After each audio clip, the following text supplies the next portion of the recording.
everybody. Welcome to KM Reviews. I am Dental Man. Today I am bringing you a special interview with this guy, Kelvin Harrison Jr., who's going to be in the upcoming movie It Comes at Night, coming out June 9th.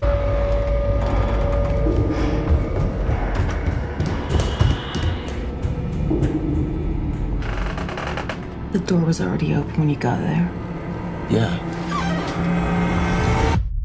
Then who opened it?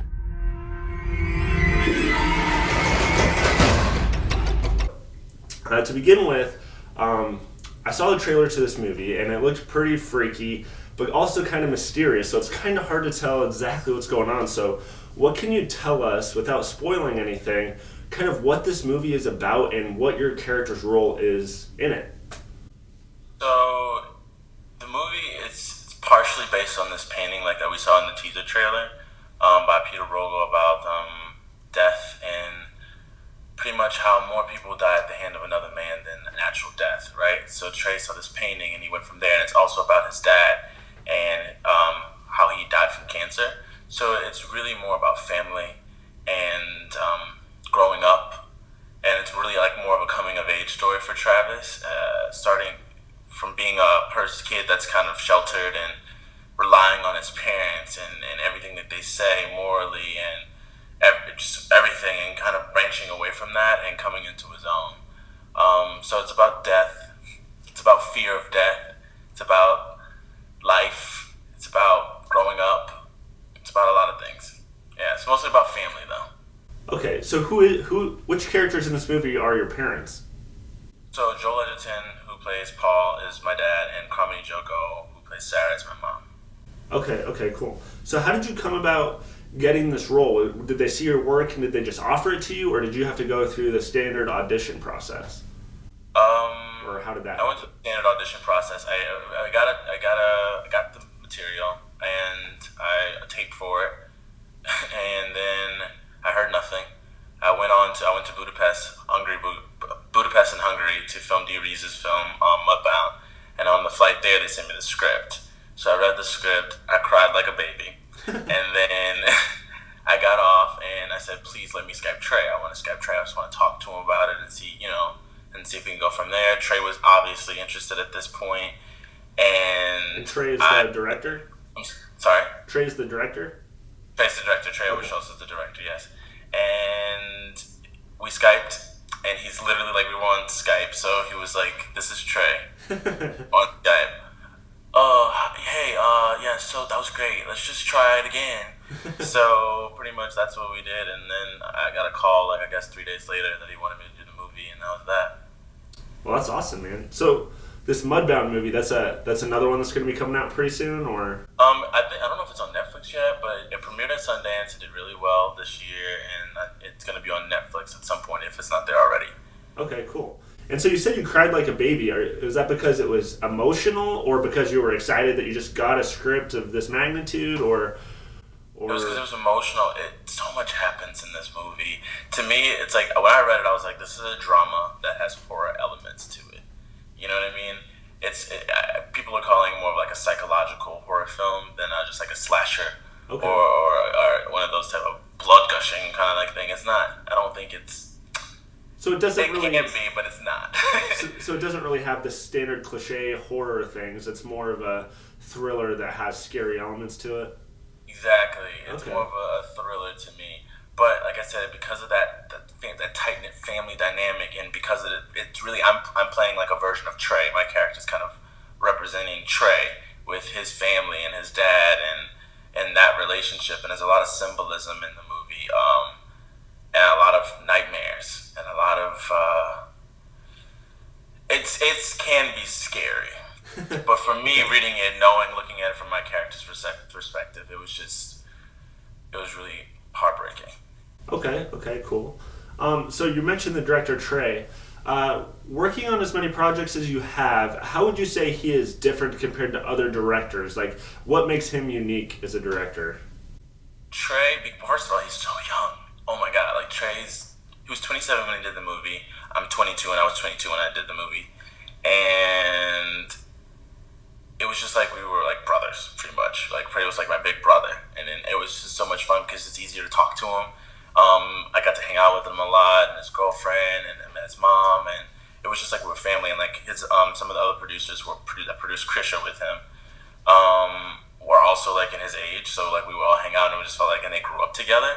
So he's very family oriented, and it feels really like normal. It doesn't feel like your typical like here's your director at the helm and you're scared of them and you want to please them. It was like I was making a movie with my buddy.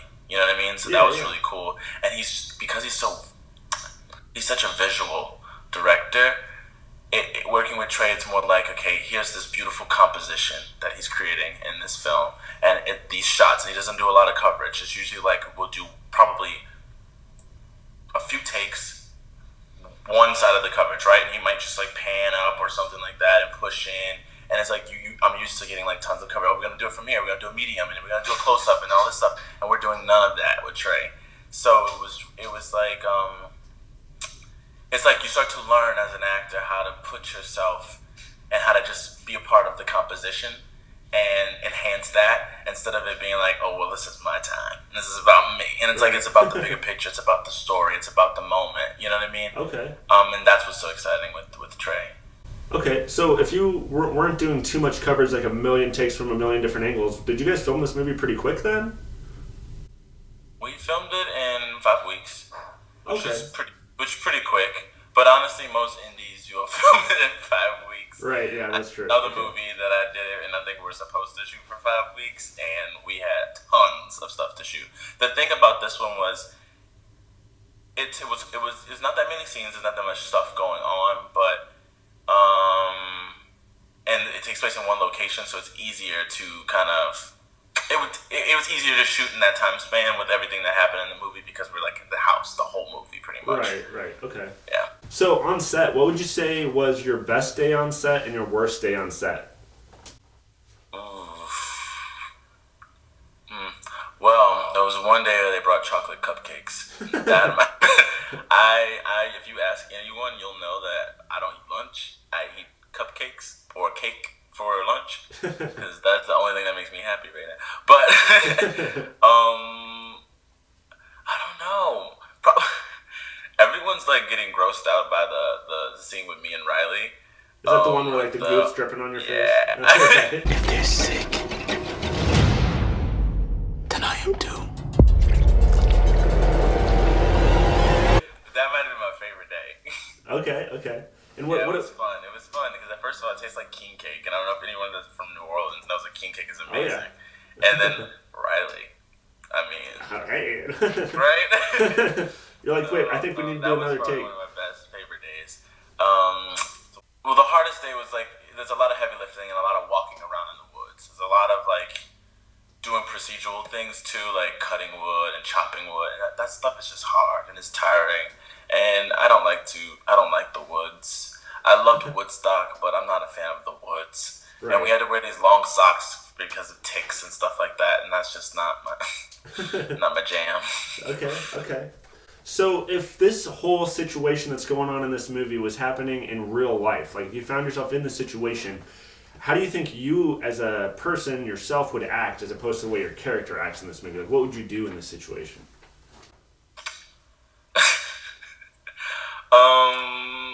Interesting. Travis is very patient and very forgiving and very understanding. I am not.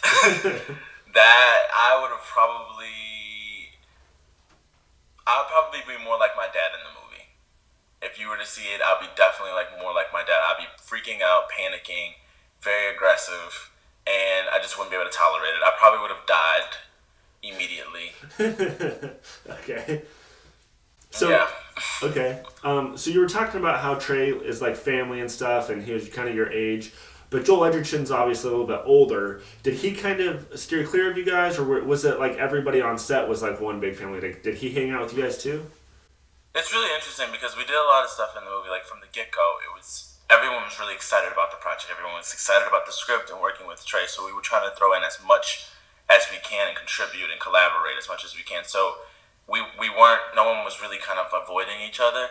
It was like, since this first day, we had a week of prep first, which was like, we didn't shoot anything. We just got to know each other. So I went to Joel's house and, he had me chop down a tree. and we chopped it into pieces of wood, and we cooked the dinner on a fire, and it was raining. And, we basically set up, we made like a meal like we would if we were stuck in this house. We bonded a lot doing it. And Joel would also, he had these airsoft guns, and he would set up these little targets in his backyard, and we would shoot them all day. That we would just, honestly, we'd probably do that every weekend.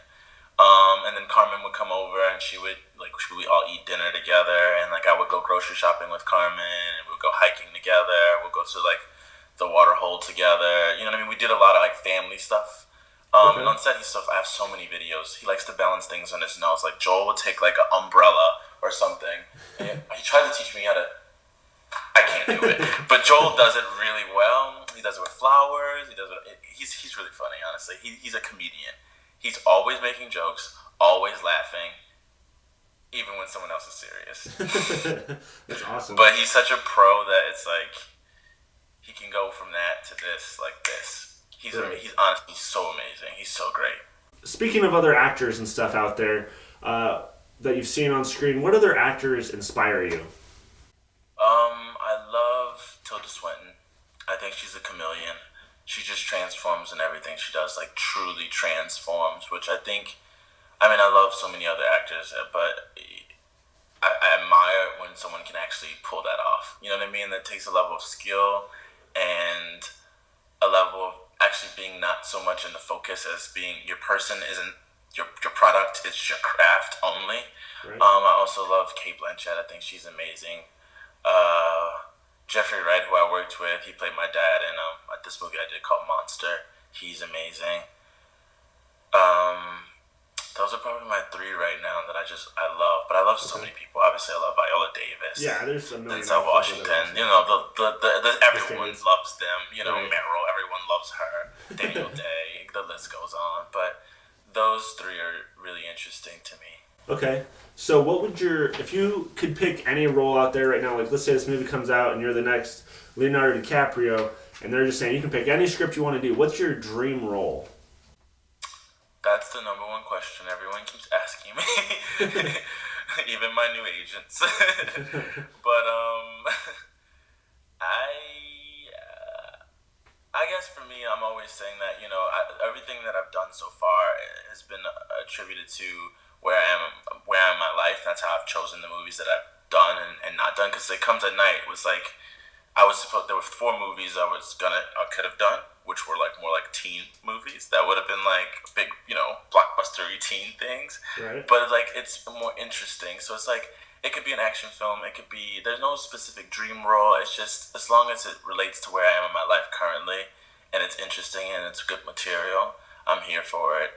But recently what I just saw that I'm really interested in is Nightingale with David Oyelowo on HBO, and I thought that was really interesting.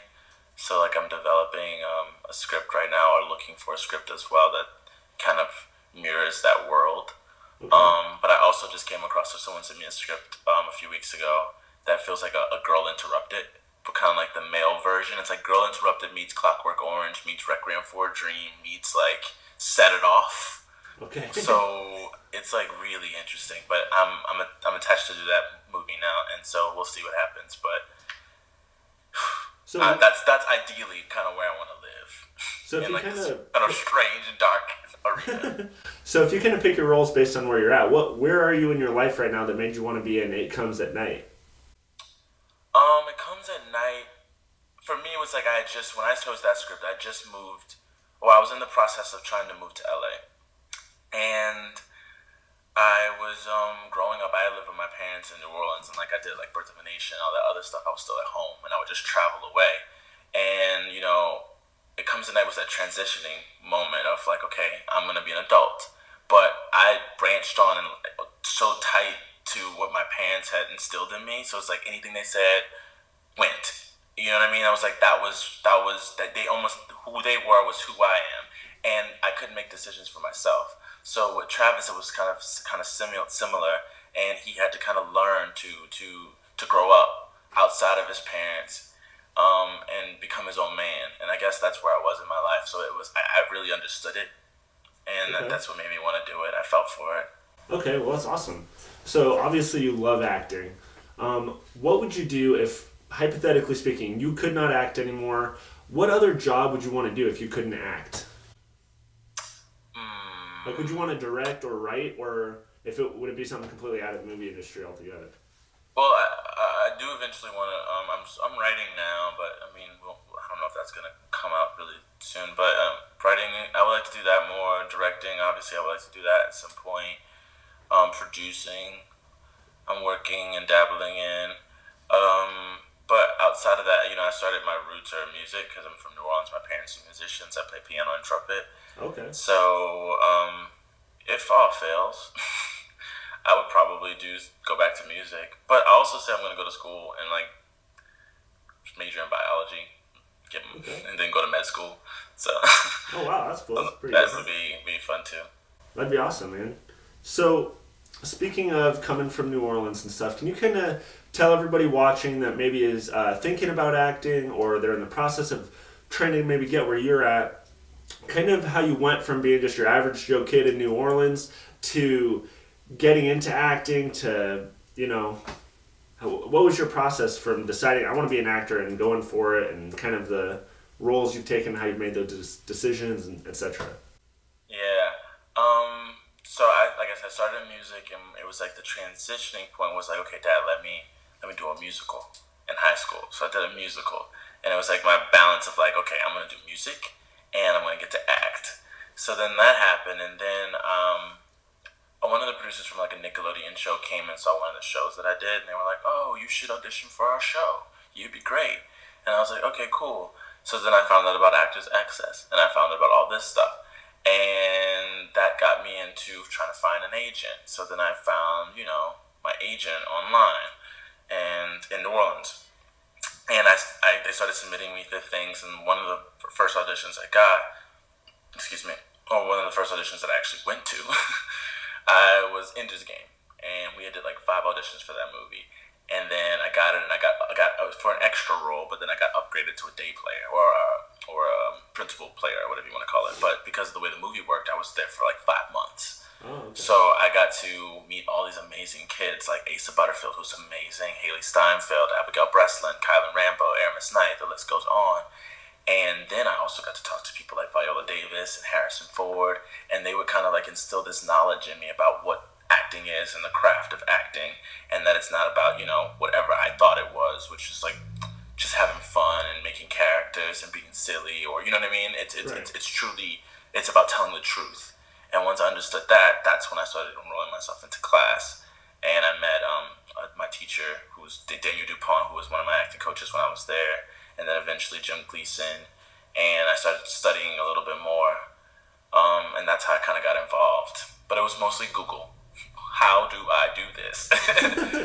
Okay. So when you were an extra, getting kind of upgraded, was that kind of the spark where you're like, okay, this is definitely something I want to do? Or it was seeing how tangible it was, because being an extra was like I didn't really know what that. I thought it was cool, or I don't know, but because I never really got experience what it was like to be an extra. It was like I immediately got upgraded. So I was already I got the trailer, you know what I mean? I felt the whole no acting experience. I don't really know what the other side might look like, but... So how did they pick you for that? Were they just like, hey, you're going to say some stuff? Because the way in this game worked, all the extras had to audition with actual sides. So we had to learn lines, and we all went in a formal audition. And I don't know if they always do that. I don't think they do, but no, they don't. My read got through, and then like I had a session with like Gavin Hood, the director, and all the producers. There were literally like 20 people in a room watching me read probably 2 lines. Right. So, so it's like they just chose, I guess. Actually, I saw a bunch of other actors there. There were actors I know, and you guys probably know too, but I'm not going to say their names, that were there as well. All right. That were trying to get the part because obviously everyone wanted to be in a space movie by, called Hit This Game. But anyway, that's just how that happened. So how did you... But it was seeing those kids, like, seeing, Asa and Haley and Abigail, and being like, it's so tangible, you know what I mean? It's like, I felt like it just seemed more real. I could actually do this because I'm next to them. I'm friends with them. Right. And that kind of made the switch that it wasn't just a dream. It was a reality that I just had to Yeah, work for. that's kind of similar to what happened to me. Only I'm a little bit older than you. I was an extra on USS Indianapolis. It's like a straight to Netflix Nicolas Cage movie. But I just went up there. I've always loved movies, but I was there, and then all of a sudden it's like all these actors are around me, and it's like I had lunch with like Paul Walker's brother, Cody Walker, and I'm like, this is so weird. It's actually possible. And then that movie Get Out that Jordan Peele made. Right. I was just an extra on that too, but I actually got a trailer and everything because I was the only extra that day. So I was like, oh, this is definitely something I want to do. So I'm just in the beginning parts, but I just started auditioning and stuff. But I'm telling you, hearing your kind of stories and stuff is pretty inspiring. It's kind of cool. But Yeah. so being in New Orleans, they film a lot of stuff there, and Atlanta, they film a lot of stuff there. So how did you know, okay, I'm ready to make the leap to actually move to LA, the big crazy place of the world, I just moved to LA like in January. right? So I haven't been here very long, but what made me make the move was I got my agent in LA last year, my first agent in LA, and I just stayed in New Orleans all year because I was working. So it was like I went from my show to the show I did for Fox to the next job to the next job to It Comes to the movie I just finished, and then I had a break during the holidays, and then I had a movie I was doing in LA. So I was like, now that I have a job here, I'm gonna move here because it made sense. You know what I mean? It was a proper transition. I'd be here for a month filming, so why not? I started trying to establish roots in Los Angeles. So it was all about being practical and making smart decisions and not just taking the leap just because I don't think it's always necessary to move. There's still work in New Orleans. My agent, once I had an agent here, I'm with WME in LA now, so it's like I still can honestly go home right now if I wanted to, and I don't go on auditions, so it's like it's a different thing. So it's like you kind of have to feel it out for yourself and know what's right for you, and also know your market. So if you understand, okay, do I sell in New Orleans? What kind of projects are here? What kind of movies are here? TV shows? Is my type here? Then I should be here. Does my team? Do I have a relationship with the people that are working for me? You know what I mean? It's like there's all these different factors, and it's like once you make the move to LA, I think if you move, you need to come with the team there, and people that support and believe in you, and you knowing that this is the right market for you as well. So anyway. So kind of some more simple questions then moving forward. What's your favorite movie? Oof. I always say Imitation of Life because that's the first movie that made me really feel something. It's a really old movie about an actress, a white actress who had a black housemaid, and she had a daughter, the black housemaid, that looked white. And the girl basically grew up not understanding why she was considered black or why she didn't get the same privileges as her white counterpart, who she was best friends with, that lived in the house with them. And she looked like her. So anyway, it's a really interesting story, and it just the ending is just heartbreaking. So that's probably my favorite movie because that's the one I had a really strong emotional connection with it. Yeah, I don't know if I've ever even heard of that one, so I'll have to check that one out. It's amazing. When you go to the movie theater, I'm assuming you actually go to the movie theater, but what's your like go-to snack? Are you a popcorn guy, candy guy? I don't know. I don't like popcorn. I don't like it's like the seeds and I don't know. I just don't like popcorn. We have popcorn in our kitchen right now, but it's like different. It's like protein popcorn, and it has like it's cinnamon bun flavored, which is good. Right. But movie popcorn I can't eat. I'll eat nachos. I love cheese. Any kind of cheese. That's great. Or salsa. Oh, I love that. Or I'll just get food. I'm that guy that might bring in some snacks. So yeah, me too. When I went to go see the Danish Girl a while back, I think I brought in like tomato basil soup. And what else? And some like cookies from Subway. And no one said anything. They're just like, okay, and you're just whipping everyone the soup. can just smell it and they're just like, what? All right. So, would you rather get one more role the rest of your life, but it's like the best role that anyone's ever done, you win Best Actor for it, and you become a legend for all of time, but you can never act again? Or would you rather be able to act the rest of your life, but they're all straight to DVD movies that nobody really watches? Oh, that's awful. This is an awful would you rather. Yeah, that's the Jesus. point. As much as I'm not into this whole legend thing, I think I would rather do something that has some meaning to it rather than do a bunch of silly movies that go straight to DVD. Okay. At least the last movie I've ever done would be powerful. Okay. Um, with all these comic book movies coming out, superhero movies, Marvel, DC, etc., if you could pick a comic book superhero of some sort to play or portray, who would you want to be? Miles Morales. Ah, that's a good one. That's actually what I was going to suggest too. That's funny you said that. That'd be pretty sweet. I think they're actually doing a animated Miles Morales movie. And my friend's doing it. Like the voice? Yeah, he's in the voice of Oh, Miles. that's cool, Yeah. man. Is that something that's interested you? Have you wanted to do any voiceover work, or have you had the opportunity to do that? I might be doing something. Maybe do something. All right, okay. We'll have to look out for that. I guess that's really all the questions that I had written down. I don't want to make this video 2 hours long for everybody, so... I talk a lot. yeah, me too. So I appreciate you coming on. I thank you guys. Make sure you follow him. Where can people find you at? Instagram at KELVHARR. Okay, cool. Instagram, you're not a Twitter guy? I have Twitter, but I don't really use it. I just retweet stuff. Okay, well, be prepared because after this movie comes out, you're going to be getting followers and all sorts of stuff. I don't know. All right, well, guys, you can follow me at Facebook, Instagram, Twitter at Niddleman. And let's see, if you guys want to follow him, make sure you follow him. He's going to be, again, probably be the next Miles Morales for all we know. So, thanks for watching, guys, and stay tuned for more movie reviews if you can handle it. Go.